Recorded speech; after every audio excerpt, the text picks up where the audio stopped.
भले ही प्रदेश से अतीक अहमद का नामो निशान मिट गया हो, लेकिन आज भी उनके गुर्गे उनके नेटवर्क को संचालित कर रहे हैं। जमीनों के मामले में अपनी टांग अड़ाकर लोगों से लाखों रुपए की ठगी कर रहे हैं। प्रशासन को इसकी जानकारी भी दी जाती है, लेकिन प्रशासन भी अतीक अहमद के गुर्गों का मामला सुन दरकिनार हो जाते हैं। किसी भी प्रकार की फरियादी को सलाह सुझाव तक नहीं देते। ताजा मामला कुछ ऐसा ही सामने आया है, जहाँ पर 16,80,000 रुपए की जमीन खरीद फरोख्त का मामला उजागर हुआ है। आपको बता दें, प्रयागराज जनपद के सदर तहसील क्षेत्र के अरुण कुमार मिश्र ने बीते 2021 में अंकिता सिंह पत्नी आलोक सिंह से 445 वर्ग गज जमीन खरीदा था, जिसका बैनामा और दाखिल खारिज भी हो चुका था। जमीन बेचने वाले दलाल हितेश्वर नाथ गोपी व संजय कुमार मिश्र के माध्यम से जमीन को बेचा था। अरुण कुमार मिश्र ने जब जमीन पर अपना मकान बनाने के लिए मौके पर जाकर जमीन देखनी चाहिए तो उन्हें जमीन नहीं मिली, जिसके बाद उन्होंने जमीन बिकवाने वाले हितेश्वर नाथ गोपी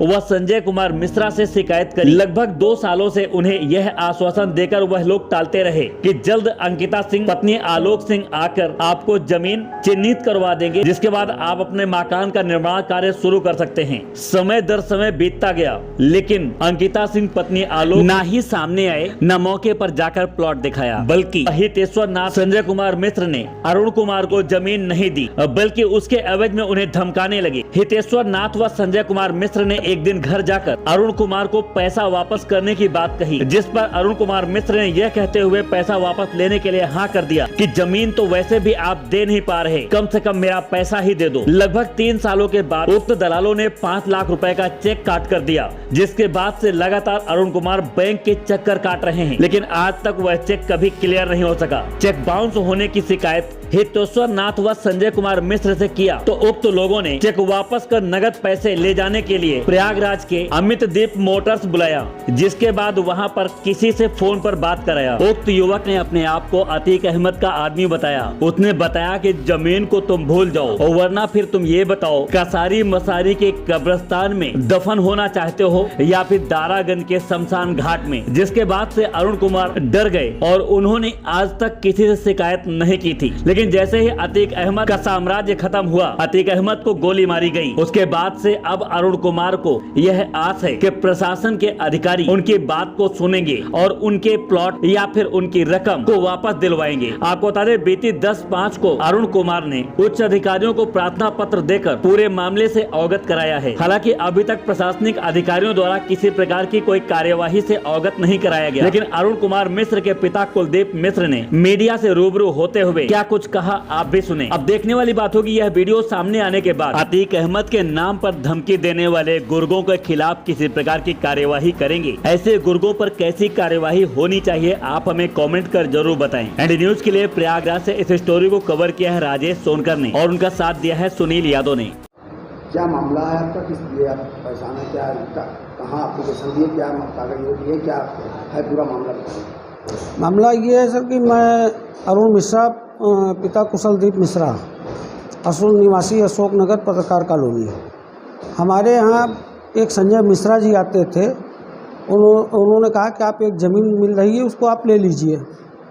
तो हमारा बेटा है कुशलदीप मिश्रा, वो नौकरी करता है चंदौली में, ये इसको ले गए भगवतपुर में, ज़मीन दिलाया। और उसके बाद जब ज़मीन उन्होंने दिया, रजिस्ट्री हो गई, दाखिल खारिज भी हो गया। मैं कब्जा मांगने गया तो कौन सी जल्दी पड़ी हुई है कि आपको कब्जा चाहिए, हम दे देंगे आपको, परेशान मत होइए। फिर एक दिन संजय मिश्रा और गोपी हमारे घर पे आए, कहें कि यार वो पैसा ले लो और ज़मीन को छोड़ दो। तो हमने कहा ठीक है साहब, पैसा दे दीजिए। 5 लाख का उन्होंने चेक दिया, 5 लाख का चेक दिया, हमने 2 बार उसको लगाया, वो बाउंस हो गया। फिर मैं अंकिता सिंह उनके पति हैं आलोक सिंह जी, वो अपने को एडवोकेट बताते हैं, मैं उनके कार्यालय गया तो उन्होंने कहा कि ठीक है यार, 1 हफ्ते 10 दिन में पैसा मैं दे दूंगा, उसको कहीं आप लगाइए नहीं, FIR मत कराइए।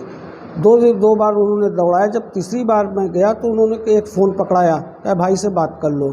तो कोई भाई बोले, कहें कि यार तुमको कहाँ जगह चाहिए, कसारी मसारी में जगह चाहिए या कि दारागंज में चाहिए। तो मेरे समझ में आया कि ये अतीक भाई के आदमी हैं। मैं डर गया। उसके बाद मैं शांत हो गया वहाँ पे। इसके बाद जब ये इनकी मृत्यु हो गई, तब थोड़ा सा हमारे उसमें जागृत हुआ कि शक्ति आई, साहस बढ़ा कि हो सकता है कि हम शासन हमारे पक्ष में कुछ निर्णय करे, हमको न्याय दिला सके। लेकिन हमने 15 तारीख को हमने 10 तारीख को 10 मई 23 को मैंने उसमें जो है पुलिस साहब को हमने बयान दिया और एक एप्लीकेशन भी दिया, लेकिन आज 10 दिन बीत गया, अभी तक कोई कार्रवाई नहीं हुई है। अगर आप हमें न्याय दिला दें तो बड़ा अच्छी बात है। गरीब आदमी हैं हम लोग, शांतिप्रिय आदमी हैं, ज़मीन मिल नहीं रहा है, पैसा ही मिल जाए या ज़मीन मिल जाए। प्रार्थना पत्र आयुक्त को देने गए थे तो उनसे मुलाकात हुई थी? नहीं, मुलाकात नहीं हो पाई। हमने फिर रजिस्ट्री किया, अभी तक कोई कार्रवाई आज तक नहीं हुई। आपका परिचय? मैं अरुण मिश्रा, कुशलदीप मिश्रा का पिता हूँ, एक सहायक अध्यापक हूँ और परेशान हूँ। ना तो मुझे ज़मीन मिल पा रही है, ना तो मेरा पैसा मिल पा रहा है।